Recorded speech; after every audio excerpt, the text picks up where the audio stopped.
จุดยืนหัวใจอ้ายนั้นเป็นอย่างไรแน่ฝากบอกว่ารักแท้ให้น้องเป็นแม่ของลูกใช่ไหม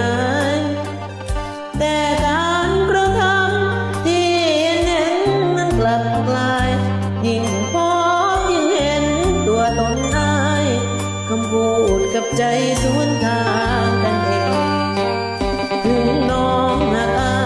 ยให้ตายก็ตายแต่ได้แต่บ่อาจทนจำใจให้อ้ายควงใครมาคงแน่ศักดิ์ศรีและเกียรติถูกดูหมิ่นจะคนกันเองรักเราโดนอ้ายละเลงทำใจบ่เก่งน้องจำขอลารู้สึกดี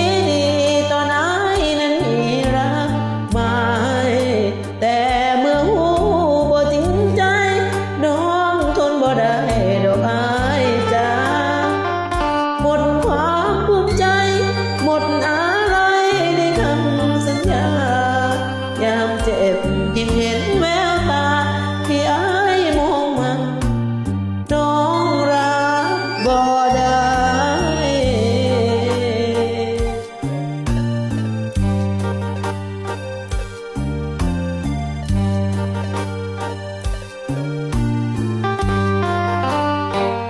ถึงน้องหักอ้ายให้ตายก็ตายแต่ได้แต่บ่อาจทนจำใจให้อ้ายคงใครมาคงแม่ศักดิ์ศรีและเกียรติถูกดูหมิ่นจะคนกันเอง